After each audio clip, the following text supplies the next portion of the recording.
Halo pemirsa GPR TV dari Sabang sampai Merauke, dari Biangas hingga Pulau Rote. Bertemu lagi bersama saya Mona Azari-Nisak dalam Kominfo Newsroom. Halo pemirsa GPR TV dari Sabang sampai Merauke.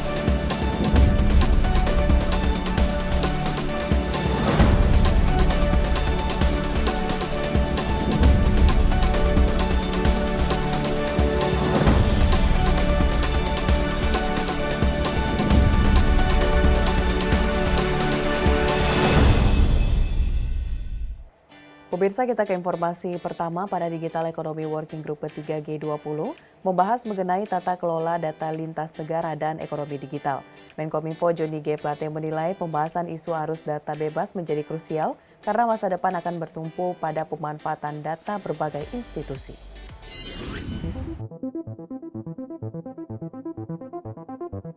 Kementerian Kominfo dalam pertemuan ketiga Kelompok Kerja Ekonomi Digital atau DWGG 20 akan berfokus pada dua hal, yakni terkait isu prioritas digital ekonomi dan tata kelola data lintas negara. Dalam DWGG 20 yang berlangsung hari ini, Menteri Johnny G. Plate menilai pembahasan isu arus data bebas menjadi krusial, karena masa depan akan bertumpu pada pemanfaatan data berbagai institusi, baik pemerintah maupun sektor privat. Sementara untuk menghadapi isu prioritas digital ekonomi, Menteri Johnny G. Plate meyakini setiap negara berperan meningkatkan kecakapan dan literasi digital. Di mana kecakapan literasi digital menurut Menteri Johnny akan diikuti dengan transformasi digital yang inklusif. Guna mencapai hal itu, Menteri Johnny mendorong anggota G20 untuk memperkaya diskusi dan mendorong pemanfaatan teknologi digital lebih masif. Pertemuan ketiga DWG berlangsung di Labuan Bajo pada 20 hingga 22 Juli 2022. Di mana pertemuan ini dihadiri 17 delegasi secara luring dan 3 delegasi secara daring. Pembahasan isu di data free flow with trust dan makin esensial karena dunia akan semakin membutuhkan tata kelola data yang diterima berdasarkan kesamaan pandangan dan cross-border data flow.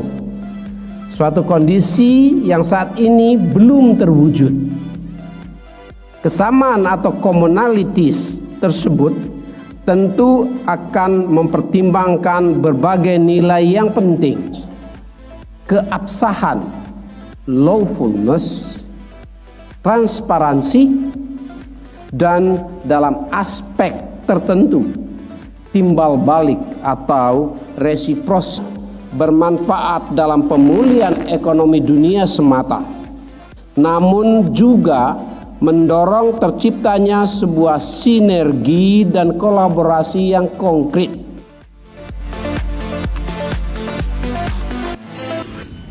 Sementara itu pemirsa, Presiden Joko Widodo pada peresmian Bandar Udara Komodo Labuan Bajo, Kabupaten Manggarai Barat mengatakan bahwa Labuan Bajo saat ini menjadi destinasi wisata terlengkap yang ada di Indonesia. Sehingga dengan pengembangan bandara diharapkan dapat memperluas penerbangan ke banyak daerah internasional.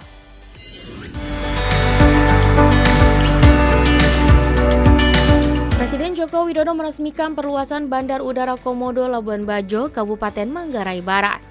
Presiden Joko Widodo mengatakan dengan melakukan perluasan dan pengembangan Bandara Komodo Labuan Bajo ini dapat meningkatkan kesejahteraan masyarakat di Labuan Bajo.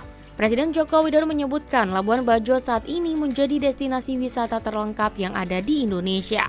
Sementara itu, Presiden menargetkan kepada Menteri Perhubungan Republik Indonesia Budi Karya Sumadi untuk dapat melakukan peleburan runway sehingga pesawat widebody bisa masuk dan memungkinkan untuk dilakukan penerbangan ke banyak daerah internasional. Labuan Bajo ini komplit, budaya ada, pemandangan sangat bagus, pantainya cantik, dan di dunia yang nggak ada di tempat lain itu ada, yaitu Komodo yang ada di Pulau Komodo dan Pulau Rinca. Kekuatan inilah yang harus kita pakai untuk mensejahterakan rakyat kita di sini.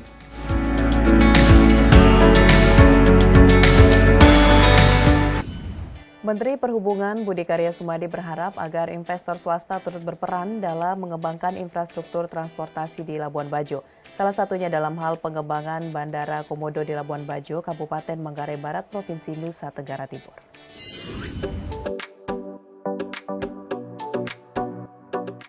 Menteri Perhubungan Budi Karya Sumadi dalam sambutannya meresmikan perluasan Bandara Komodo berharap agar investor swasta turut berperan dalam mengembangkan infrastruktur transportasi. Salah satunya Bandara Komodo di Labuan Bajo, Kabupaten Manggarai Barat, Provinsi Nusa Tenggara Timur. Menhub Budi menyampaikan Bandara Komodo merupakan gerbang transportasi udara di Pulau Flores NTT yang secara konsisten terus dilakukan pengembangan. Perluasan bandara yang menempati wilayah seluas 114,1 hektar ini dilakukan guna mendukung potensi wisata di daerah yang menjadi salah satu dari 10 destinasi wisata Bali baru. Selain memperpanjang landasan pacu, juga dilakukan perbaikan gedung terminal seluas 1.500 meter persegi yang berkonsepkan tradisional atau kearifan lokal dengan motif songke mata ayam namun tetap ada sentuhan modern. Ia juga menyampaikan terima kasih kepada sejumlah pihak yang telah bersinergi dan mendukung pengembangan Bandara Komodo, diantaranya yaitu kepada pemerintah daerah dan tokoh masyarakat setempat. Pengembangan ini memang masih menggunakan APBN, tentu kita mengharapkan investor lain untuk mengembangkan agar bandara ini lebih baik dan lebih kompetitif. Pada kesempatan ini kami ucapkan terima kasih kepada pemerintah provinsi, kabupaten, DPRD provinsi, kabupaten, dan juga rekan-rekan masyarakat yang telah menyediakan tanah, karena ada beberapa tanah yang harus dibebaskan untuk perusahaan bandara ini. Dalam kesempatan ini kami juga berterima kasih kepada tokoh masyarakat karena sinergi yang dilakukan sangat baik sekali, Pak Presiden, kami laporkan. Dan program ini tidak akan terjadi apabila kolaborasi tidak terjadi.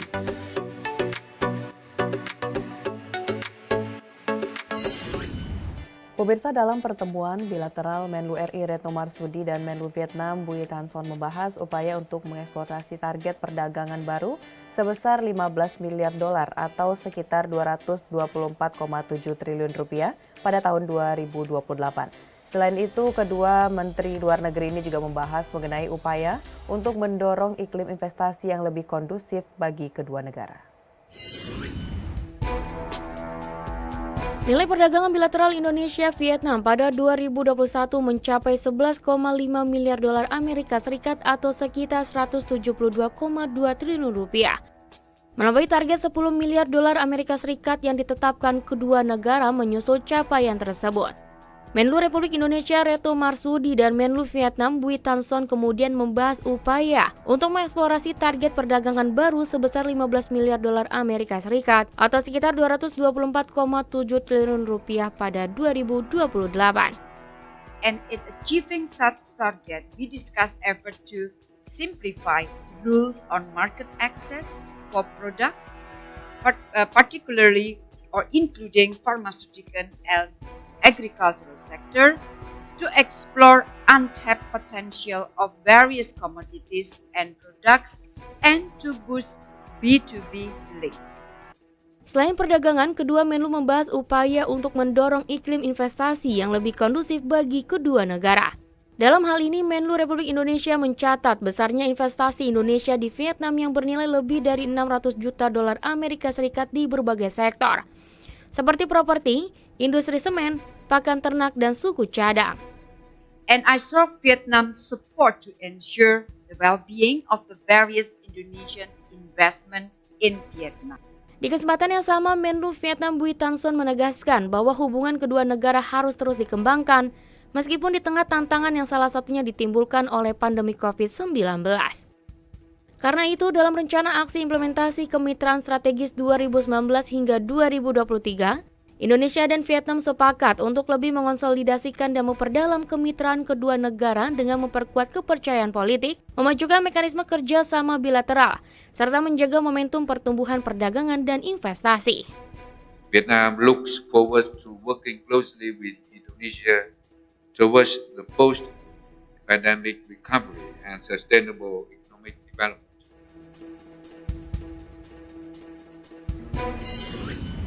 Pemirsa, usai jeda kami akan kembali dengan berbagai informasi lainnya. Sesaat lagi tetaplah bersama Kominfo Newsroom.